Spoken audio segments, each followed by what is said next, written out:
Si certains d'entre vous avaient des questions, Jean, un micro. Comment voir la croissance des pays émergents par rapport à nos ressources naturelles? Puis par ricochet, la valeur de notre dollar par rapport aux valeurs du dollar américain. Votre première question, le lien entre la croissance des pays émergents et notre secteur des ressources, ce n'est pas l'effet du hasard qu'au cours des 10-12 dernières années, les marchés boursiers des pays émergents et la bourse canadienne, aussi un peu la bourse australienne, ont été les plus performantes parmi tous les pays du monde. C'est ce qui a certainement un effet de correspondance entre ces deux événements-là. Et c'est bien simple. Quelqu'un disait il y a une dizaine d'années, c'est mieux d'investir dans des compagnies qui vont profiter de la croissance des pays émergents plutôt que d'investir dans des compagnies qui doivent concurrencer les pays émergents. Et le secteur des ressources canadiens, dans une certaine mesure aussi australien, a profité de ça parce qu'ils n'ont pas besoin de main-d'œuvre à bon marché, ils n'ont pas besoin de main-d'œuvre, point, ces marchés-là, mais pour stimuler ou pour générer la croissance qu'ils doivent faire, incluant les investissements en infrastructure, ils ont besoin d'une certaine quantité de ressources naturelles dont ils ne bénéficient pas. Et c'est ce qui a soutenu la croissance du secteur des exportations dans les ressources au Canada et ce qui a stimulé aussi la performance de la bourse canadienne. On pense que ça va continuer. Ce n'est pas un phénomène, on le mentionnait, qui est fini. C'est sûr qu'il y a des cycles à l'intérieur de ça, comme dans d'autres choses, là. Ces pays-là, même s'ils sont des pays en fort développement, leur croissance n'est pas égale à chaque année. Elle vit des cycles comme nous, on vit des cycles. Mais donc, on pense qu'il va certainement avoir du support pour ces industries-là au Canada, sauf que ce support-là va connaître une croissance moins importante que ce que ça a connu il y a 10 ans, où là, on voyait l'éveil des marchés émergents. Là, c'est sûr qu'il en reste un bout à éveiller encore, là, mais il y a un petit bout qui est déjà éveillé. Donc, la base qu'on a aujourd'hui est beaucoup plus grande que celle qu'il y avait il y a 10 ans. Donc, la croissance à la marge devrait être un peu moins importante, mais quand même soutenue. Et ça a un impact, bien entendu, sur notre devise. Alors, là aussi, une des devises qui a le mieux fait au monde dans les 10-12 dernières années a été le dollar canadien. Fait que ça aussi, c'est pas le hasard. Alors, comme on exporte une grosse partie de nos ressources naturelles au Canada, or, l'activité économique et les revenus que ça a généré au Canada a créé une demande pour notre devise et ça a fait en sorte que notre dollar canadien s'est bien comporté sur l'ensemble des devises du monde, mais incluant le dollar américain. Mais ce n'est pas en cause de l'interaction entre le Canada et les États-Unis que notre devise s'est appréciée. En fait, c'est l'effet d'entraînement des marchés émergents. Alors, ça ne serait pas arrivé probablement pas avec la même force. Ces marchés émergents n'existaient pas ou avaient continué ce qu'ils font depuis 100 ans, mais ça a dynamisé notre dollar canadien. Oui, Denis. Je me demandais deux questions. La première, c'est qu'il y a beaucoup de compagnies américaines ou européennes, je pense à Nestlé, Coca-Cola, ces choses-là, qu'eux sont déjà dans les marchés émergents, qui pourraient être intéressants, puis je sais qu'il y a des choix que tu as faits. Puis deux, comment tu peux choisir des marchés émergents? Je sais bien les compagnies, les banques, on ne connaît pas du tout. L'Inde, le Brésil, évidemment la Chine. Comment faire ces choix-là? C'est deux questions. Très bonne question. Merci. En fait, pour participer à la croissance des pays émergents, il y a différentes façons de le faire, mais principalement, vous pouvez acheter des sociétés qui sont implantées dans ces marchés-là et qui ont un pourcentage très élevé de leurs revenus dans les marchés émergents, qui peut aller jusqu'à 100 %. Donc, c'est une façon d'investir directement. Alors, nous, c'est ce qu'on fait ou ce qu'on privilégie depuis 7 ou 8 ans qu'on est dans ces marchés-là. Et bien entendu, la connaissance qu'on a dans le marché canadien, des entreprises canadiennes, on n'a pas cette connaissance-là en Inde ou en Chine ou dans d'autres pays émergents. Alors, on utilise l'expertise de gens qui sont basés dans ces marchés-là, justement, que je vois visiter chaque année. Là, j'en arrive, là, il y a 10 jours, j'étais à Taipei, j'étais à Séoul, j'étais à Manille, justement pour rencontrer des gens à qui on confie l'argent de nos clients pour gérer dans ces marchés-là. Alors, même si nous, on ne connaît pas les entreprises, eux les connaissent, ces entreprises-là. Ils font les choix avisés. Et on espère que leurs choix vont s'avérer rentables dans ce sens qu'ils vont suggérer ou utiliser des placements dans ces marchés-là qui vont faire mieux que les indices, parce qu'on peut toujours acheter des indices dans ces marchés-là. Mais Notre estimé, c'est que dans des marchés qui sont moins matures, moins évalués, comme ce sont les marchés émergents, le gestionnaire de portefeuille peut créer de la valeur qui excède ce qu'il nous charge pour gérer dans ces marchés-là. Et ça marche pas si pire depuis 7 ans ou 8 ans. L'an passé en est un exemple. La bourse de la Chine a augmenté d'à peu près 4 durant l'année. Puis nous, nos placements en Chine ont fait 13 Donc, il y a une valeur ajoutée par les gestionnaires qu'on a utilisés. Fait que ça, c'est une façon d'investir.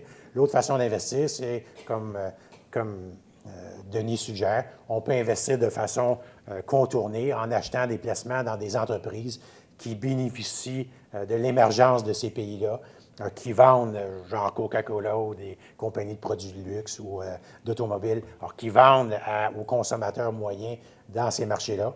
Alors, plusieurs entreprises canadiennes, américaines, européennes, ou des entreprises, par exemple, on faisait référence aux producteurs de ressources. Ce n'est pas besoin d'être un produit fini, mais ça peut être un produit que d'autres producteurs là-bas utilisent dans leur processus de fabrication. Donc, c'est une façon indirecte de le faire. Et on a participé à ces marchés-là. On a été investi dans plusieurs sociétés de ressources naturelles canadiennes au cours des 10 dernières années. Et ces placements-là ont bien fait parce qu'ils ont eu une exposition à des économies qui sont en croissance. Fait que l'idée, c'est probablement de faire une combinaison de ces façons de faire-là, et c'est ce qu'on privilégie. Oui? Vous parlez de sous-pondération des actions dans le portefeuille éventuel. Les valeurs refuges traditionnelles, est-ce que ça demeure les mêmes valeurs refuges ou est-ce qu'il y a d'autres choses qui peuvent être intéressantes comme étant des placements de valeurs refuges? Mais ça dépend du but de la... C'est ça, valeur refuge, c'est large comme définition. Si la valeur refuge, c'est l'argent qu'on met de côté avec l'idée de réinvestir, donc de passer de sous-pondéré en action à neutre en action ou possiblement surpondéré en action. Or, et d'ailleurs, c'est ce qu'on veut faire. On est sous-pondéré en action depuis 1 an ou 1 an et demi. Les argents qui ne sont pas en action sont en des titres dont on n'a aucune inquiétude sur la valeur et la capacité de convertir ce titre-là en cash. Puis c'est ça l'idée, c'est que si il y a certaines carpiches dans le marché et qui fait que le marché boursier ou certains titres de qualité baissent de valeur à cause de peu importe les raisons, bien, on veut être capable de profiter de ces occasions-là et d'en acheter. Alors, ça ne donne rien d'avoir des placements qui baissent de 20 quand tu es 20 pour acheter d'autres qui ont baissé de 20 Alors, tu veux avoir des placements qui n'ont pas baissé de 20 pour acheter d'autres qui ont baissé de 20 Donc, les valeurs refuges qu'on attire, c'est des titres qu'on place à court terme, qu'on n'a aucune inquiétude sur la capacité de récupérer les argents qu'on investit. Bien entendu, ces temps-ci, les placements sans risque liquide qui sont facilement convertissables en cash, ça ne rapporte pas 12 parce que là, on les garderait plus longtemps. Alors, ça rapporte 1,5 puis 2 puis 2,5 mais donc, c'est pour ça qu'on ne veut pas rester sous-pondéré 20 ans. Mais si ça rapporte 2 ou 3 bien, le marché a juste besoin de baisser 3 puis on est revenu avec un rendement qui a de l'allure, où on fait 4-5 donc, on n'a pas besoin d'une correction de marché de 20 ou 25 pour justifier de temporairement être investi dans des placements. On a fait un changement il y a à peu près 2 mois dans les portefeuilles parce qu'on veut réintégrer de façon plus significative le marché américain. Donc, pour acheter des titres aux États-Unis de qualité, ça va prendre des dollars US et toutes nos liquidités sont en dollars canadiens. Puis on a regardé ce qui s'est passé les 4-5 dernières années. À chaque fois que le marché boursier a corrigé de façon significative, en même temps qu'il corrigeait, le dollar canadien corrigeait. Donc, la bourse baissait de 10 mais on perdait 10 à sa devise. Ça n'avait pas donné grand-chose d'attendre. Alors, on s'est dit, ce fois-ci, on ne se va pas avoir. Donc, on a converti une partie de nos liquidités en dollars US pour qu'éventuellement, si le marché américain corrige, on a déjà gelé un pool de dollars américains. Notre timing a été bon, on l'a fait il y a 1 mois et demi, 2 mois, à 1,1 donc 1 sou et demi en haut du pair. Puis là, le dollar canadien est à 98,5 aujourd'hui. Donc, on a donc un placement refuge qui n'était pas supposé donner un rendement de 1,5 ou 2 bien, soudainement, en 2 mois, c'est devenu un placement qui a fait 4 dans une courte période de temps. On a investi des milliards partout, mais que fait-on pour protéger l'environnement? Je sais que la question est complexe, mais ça me barre de plus en plus, et je crois qu'on devrait s'en occuper. En fait, je dirais que la meilleure façon de le faire, c'est d'avoir une bonne récession. Ça ralentit les investissements, les forages, puis les investissements des compagnies, puis le transport. Ça, c'est pas la réponse, vous l'entendez. Alors, c'est un débat constant entre stimuler la croissance économique puis protéger l'environnement. Je pense que ça fait plusieurs années que ça dure, puis je ne pense pas qu'ils sont à la veille de régler ce dilemme-là. Sauf que tu as un luxe, quand ta situation financière est saine, tu as un luxe de prendre des décisions, de dire, bon, bien, je renonce à une certaine croissance économique parce que je veux protéger mon environnement. Tu as moins ce luxe-là quand tu as de la dette jusque-là et tu dois stimuler la croissance, sinon tu fais faillite ou tu augmentes les impôts de façon matérielle ou tu coupes les dépenses. Or, c'est sûr que la protection de l'environnement semble avoir pris un peu le siège arrière depuis quelques années dans la plupart des pays occidentaux parce qu'ils n'ont pas le luxe de privilégier cette avenue-là. Là. Je ne dis pas que c'est tout un ou tout l'autre, mais il faut générer de la croissance parce que la dette continue d'augmenter et la façon évidente de ralentir le fardeau de cette dette-là, c'est d'avoir une croissance économique. Donc, c'est évident. Votre question est bonne parce que dans le journal La Presse de ce matin, il y avait justement un article où on interviewait Clément Gignac qui dit ce que plusieurs disent depuis un bout. Là, il parlait du Québec. Il dit, à un moment donné, tu peux pas dire, nous, au Québec, on n'exploite pas nos ressources parce qu'on veut faire attention à l'environnement, mais on veut recevoir le chèque de péréquation de l'Alberta qui, elle, dépense ses ressources, elle se fait frapper sur la tête sur l'environnement, mais on veut son chèque, mais nous, on ne veut pas chez nous. Fait qu'à un moment donné, ça ne peut pas durer éternellement. Là, il faut on a quand même un pool de ressources là, et on ne peut pas éternellement dire non si on veut maintenir notre standard de vie puis assumer nos frais parce que ceux qui se donnent ce troupe-là d'exploiter leurs ressources, à un moment donné, ils vont dire bon, ben, on arrête d'envoyer des chèques. Là. Oui. Ma question, c'est un peu complémentaire à ce que vous venez de dire. Là. La santé financière, l'argent, disons qu'il est en bonne main, merci. Mais la santé de la planète par rapport à l'énergie conventionnelle, est-ce que dans un avenir proche, 5 ans, disons, pensez-vous que l'énergie verte va comme remplacer peu à peu l'énergie conventionnelle? Merci. Oui, bonne question, merci. C'est un sujet que je suis particulièrement. D'ailleurs, on était investi, il a fallu faire des choix l'an passé parce qu'on voulait réduire le poids des actions, mais on a eu une pondération du portefeuille qui a été investi en particulier dans le nucléaire. Il y en a qui disent que le nucléaire, c'est de l'énergie verte, il y en a qui disent que ce n'est pas de l'énergie verte. En tout cas, le débat ne se réglera pas ce midi. Mais définitivement, c'est une préoccupation qu'on a, mais c'est une préoccupation du monde. Mais je ne pense pas qu'à part les sources d'énergie propres, il y a... en fait, les sources d'énergie du monde, puis je mentionnais ça un peu l'an passé, il y a les hydrocarbures pour générer de l'électricité, parce que la tendance du monde, c'est de s'en aller de plus en plus vers l'électricité, les autos électriques, puis tout est électrifié, etc. Donc, il faut que tu produises de l'électricité, puis c'est vers cette voie-là que tu vas rendre ta planète à la marge plus propre. Sauf que pour produire l'électricité, à date, il n'y a pas une tonne de façon. Il y a des barrages hydroélectriques, ça, c'est ce qu'on connaît ça au Québec, mais il en reste moins de barrages à travers le monde qu'il n'y a pas ou de rivières importantes sur lesquelles il n'y a pas un barrage.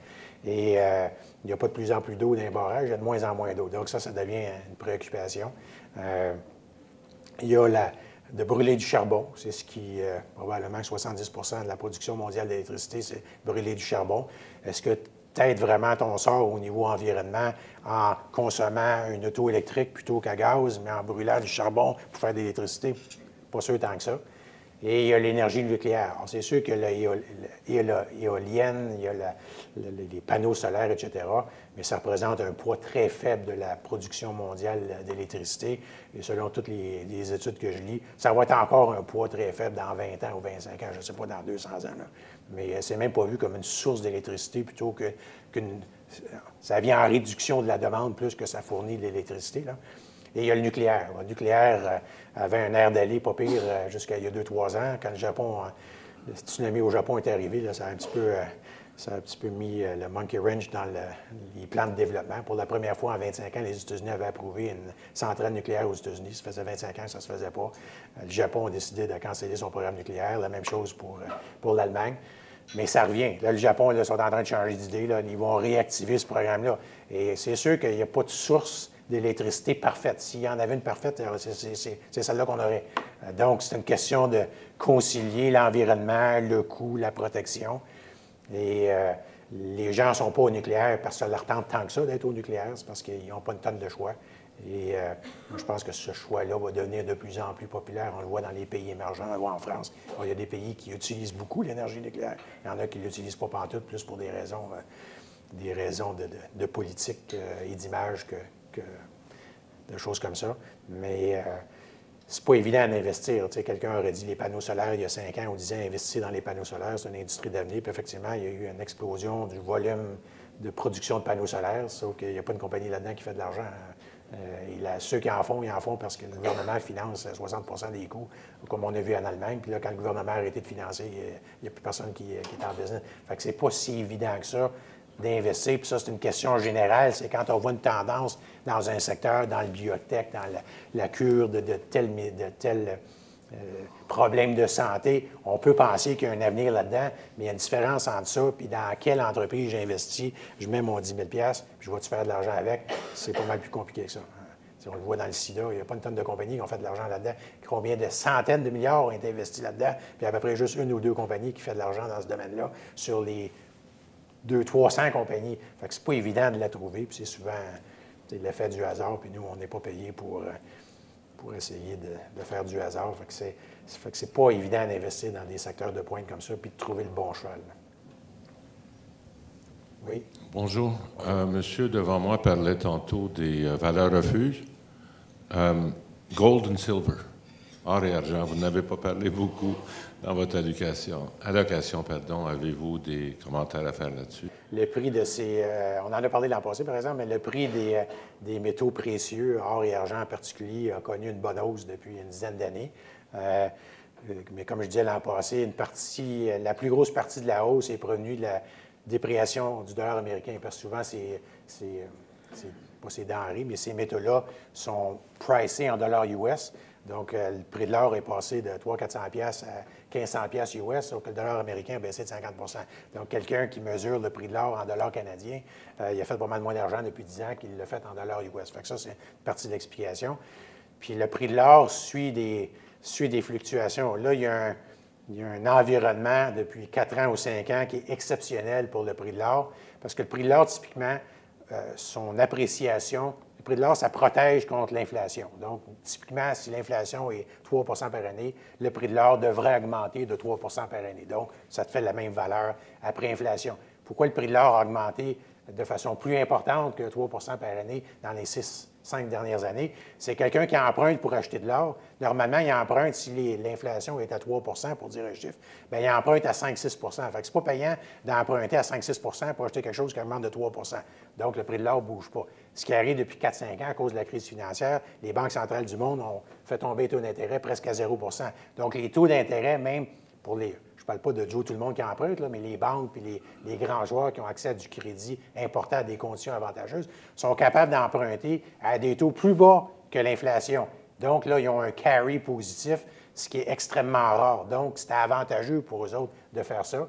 Et donc, la combinaison de ça et les banques centrales qui impriment une tonne d'argent, bien, ça laissait penser aussi que le 2-3 % d'inflation pourrait monter à 5-10 % dans les prochaines années. Fait que si tu finances ça à 1,5 de 1 % ou 1 %, ça peut être rentable. Mais moi, je pense que cette situation-là est hautement insoutenable et ça ne prendra pas grand-chose pour que le prix de l'or baisse de 200-300 $. Moi, je pense qu'il reflète déjà, d'ailleurs, on le voit, là, le prix de l'or a baissé de 200 ou 250 $ là, depuis quelques trimestres. Là. Et je pense que c'est hautement risqué. Moi, j'ai calculé, je suis retourné à 1971 où le prix de l'or était à 35$. J'ai dit, s'il avait augmenté du montant de l'inflation chaque année qui est supposé faire, bien, le 35$ devrait valoir autour de 700 ou 750 $ aujourd'hui. Ça, c'est l'inflation. Fait que le 1000$ de plus qu'il vaut, c'est pas de l'inflation, c'est cette situation-là. Fait que donc, moi, je pense que le prix de l'or, par rapport à sa protection sur l'inflation, il n'est pas juste un peu cher, il est pas mal cher. Donc, je pense que c'est un risque important d'acheter de l'or au niveau actuel. Oui. Pour faire une continuité à ma question de tantôt, vous avez parlé de Clément Gignac. Clément Gignac se marquait ce matin que dans le journal La Presse qu'il voyait le dollar entre 93 et 95 sous. Je ne me souviens pas si c'est court ou long terme. Que recommanderiez-vous à quelqu'un qui veut investir quelques centaines de milliers de dollars aux États-Unis sur un actif? Est-ce qu'il devrait acheter à coût de 100 000 à petit feu ou attendre ou acheter tout maintenant par rapport à notre dollar qui a commencé à baisser si on compare à votre achat à $1 et 1 sou? Oui. En fait, ce qu'on constate depuis 30 ans, c'est que le dollar canadien, peut-être pas depuis 30 ans, mais depuis une quinzaine d'années, il y a toujours des cycles. Il y a des hauts, des bas, sauf que les bas sont plus hauts, puis les hauts sont plus hauts à chaque fois. Là.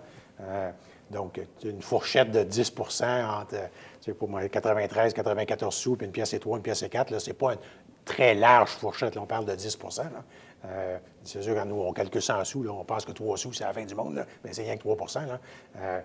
La question, c'est, puis nous, on se pose cette question-là, on se dit, bon, mais c'est le dollar canadien. Heureusement, là, on a en poche des dollars US, mais mettons qu'on n'en avait pas de dollars US, on pourrait se dire, bon, bien, on va acheter des stocks US tout de suite, parce que si on attend trop, on va les acheter à 95 cents. Mais si le Dow Jones baisse de 15 j'aime mieux les acheter à 95 cents puis payer 15 moins cher. Fait que la réponse n'est pas si facile que ça à donner. Et moi, mon expérience, c'est que de le faire de façon graduelle, tu as toujours une bonne excuse. Si tu vas acheter un titre, puis tu peux tout l'acheter tout de suite, mais s'il baisse, tu vas avoir totalement tort. Tandis que si tu en achètes la moitié, tu as toujours une bonne histoire. S'il monte, tu dis, bon, ben, j'en ai acheté la moitié, j'ai fait un bon move. Puis s'il baisse, tu dis, faut-tu, j'en ai pas acheté l'autre moitié. Fait que j'ai fait bon. Fait que ça t'apprend ça des cheveux gris. Donc, les tapistes, c'est pas une mauvaise façon de faire ça. Là. On prend une autre question. Je suis Christian des Meubles Renault. Bonjour. Bonjour. Je veux savoir, Microsoft puis Chevron, des multinationales américaines, ça serait-il une façon d'investir dans les pays émergents en investissant dans ces compagnies-là? Absolument. Toute compagnie qui vend ou qui a comme plan de vendre dans les marchés émergents est un pôle. Est-ce que c'est mieux d'investir dans Chevron ou dans Apple ou dans Samsung qui vend aussi dans les marchés émergents? Ça, c'est une autre discussion, là. Mais effectivement, c'est des multinationales. Puis, tu sais, nous, on pense que les marchés émergents vont être un pôle de croissance important dans les 20 ou 25 prochaines années. Bien, ces compagnies-là aussi, ils assistent à ces conférences-là, puis ils lisent des livres comme nous autres. Là. Eux autres aussi positionnent leurs efforts d'investissement dans ces marchés-là. Et puis, ça fait quand même 10-15 ans que ça dure. Là. Mais mon point aujourd'hui, c'était qu'on est plus au début qu'à la fin de ça. Là. Je ne sais pas si c'est au bon moment, cet après-midi, quand vous allez retourner au bureau, là, mais ça va certainement faire partie de titres que nous, on va regarder lorsqu'on va réinitier nos investissements dans le marché américain. Je voudrais vous remercier tous d'être venus ce midi. On apprécie beaucoup le fait d'être venus, de votre confiance que vous avez envers nos idées puis nos actions dans vos portefeuilles. Puis on vous convie l'an prochain pour ce qui sera notre 6e année de conférence annuelle. Merci infiniment.